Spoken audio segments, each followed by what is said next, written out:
જય શ્રી કૃષ્ણ દોસ્તો, વેલકમ છે તમારું અમારી યુટ્યુબ ચેનલમાં. આજે આપણે બનાવીશું ગુજરાતના ફેમસ એવા નાયલોન ખમણ. તેના માટે આપણને જોઈશે 3 વાટકી બેસન, 3 વાટકી પાણી, 1 વાટકી તેલ, 3 ચમચી ખાંડ, 1.5 ચમચી લીંબુના ફૂલ કે સાઇટ્રિક એસિડ અને સ્વાદ મુજબ મીઠું. વઘાર માટે આપણને જોઈશે 1 વાટકી તેલ, મીઠો લીમડો અને લીલા મરચાં જરૂર મુજબ. હવે રેસીપી સ્ટાર્ટ કરીએ. પહેલાં એક બાઉલમાં કે એક તપેલીમાં 3 વાટકી પાણીને એડ કરીશું. એમાં ખાંડ, લીંબુના ફૂલ અને મીઠું નાખીને તેને સતત હલાવીશું. એક પાણીનું મિશ્રણ તૈયાર થશે.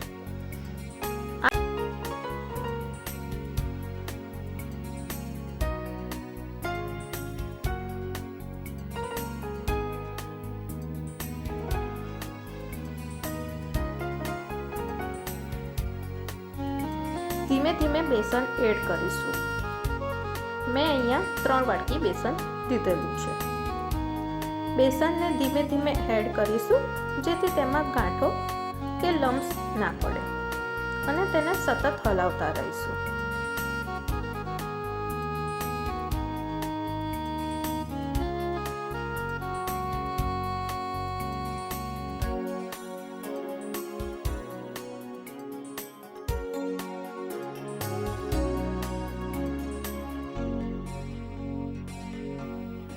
તૈયાર થયેલા બેસનને આપણે 10 મિનિટ માટે રેસ્ટ કરવા બાજુમાં મૂકીશું. 10 મિનિટ પછી બેસન જોઈશું. એમાં જરૂર પડે તો 1 કે 2 ચમચી પાણી એડ કરી અને તેની કન્સિસ્ટન્સી એડજસ્ટ કરીશું. તમે વિડીયોમાં જોઈ શકો છો. હવે આપણે એમાં 1 ચમચી ખાવાનો સોડા કે બેકિંગ સોડા ઉમેરીશું અને તેને સરસ રીતે મિક્સ કરી લઈશું. પછી આ મિશ્રણને ઊંડા એવા વાસણમાં, મેં અહીંયા ડબ્બો લીધેલો છે, એ ડબ્બાને મેં તેલથી સરસ રીતે ગ્રીસ કરેલો છે. આ મિશ્રણને ડબ્બામાં એડ કરી દઉં છું. હવે તેને સ્ટીમ કરવા માટે ઢોકળિયામાં કે સ્ટીમરમાં મૂકી દઈએ. 10 મિનિટમાં આપણા ખમણ સ્ટીમ થઈ જશે. હવે તમે જોઈ શકો છો કે આપણે ખમણને સ્ટીમ કરવા મૂક્યા છે. ત્યાં સુધી આપણે વઘાર તૈયાર કરી લઈએ. વઘાર માટે આપણે એક કઢાઈ લઈશું. એમાં 1 વાટકી તેલ એડ કરીશું. જરૂર મુજબ રાઈ, મીઠો લીમડો અને લીલા મરચાં એડ કરીશું. હવે તેમાં 1 કપ જેટલું પાણી એડ કરીશું.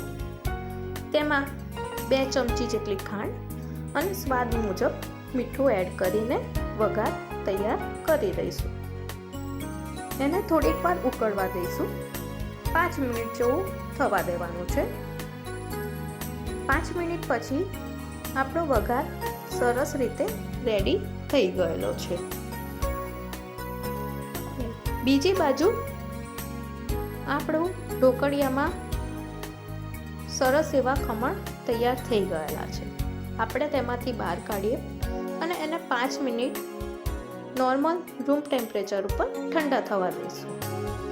તમે જોઈ શકો છો કે સરસ એવા જાળીદાર બહાર દુકાનમાં મળે એવા નાયલોન ખમણ તૈયાર છે. આપણે એને ઠંડા થવા દેવાના છે. પછી કાપા પાડીશું એટલે એ પીસ ડબ્બામાંથી સરળતાથી નીકળી જાય. હવે આપણે જરૂર મુજબ આપણને ગમે તેવા શેપ આપી દઈશું અને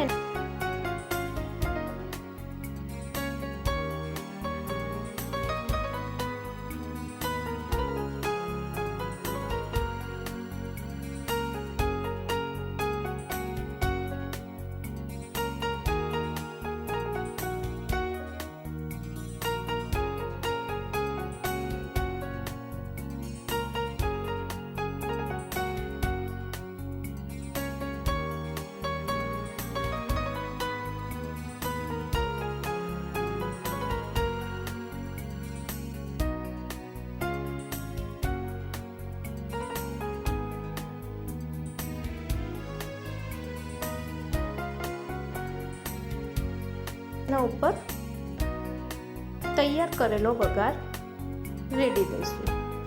વઘારને બધી બાજુ સરસ રીતે રેડવાનો છે, એટલે તૈયાર કરેલું પાણી, ખાંડવાળો વઘાર છેક નીચે સુધી ખમણમાં ફેલાઈ જાય. તમે જોઈ શકો છો કે કેટલા સ્પોન્જી અને જાળીવાળા બહાર મળે એવા ખમણ તૈયાર છે. તમે એનું ટેક્સચર એ વિડીયો અને ફોટોમાં જોઈ શકો છો. જો તમને આ મારી રેસીપી ગમી હોય તો આ મારી રેસીપીને લાઈક કરજો, શેર કરજો અને સબસ્ક્રાઈબ કરજો, અને મારી ચેનલને તમારા ફ્રેન્ડ સર્કલ અને રિલેટિવ્સમાં શેર કરજો.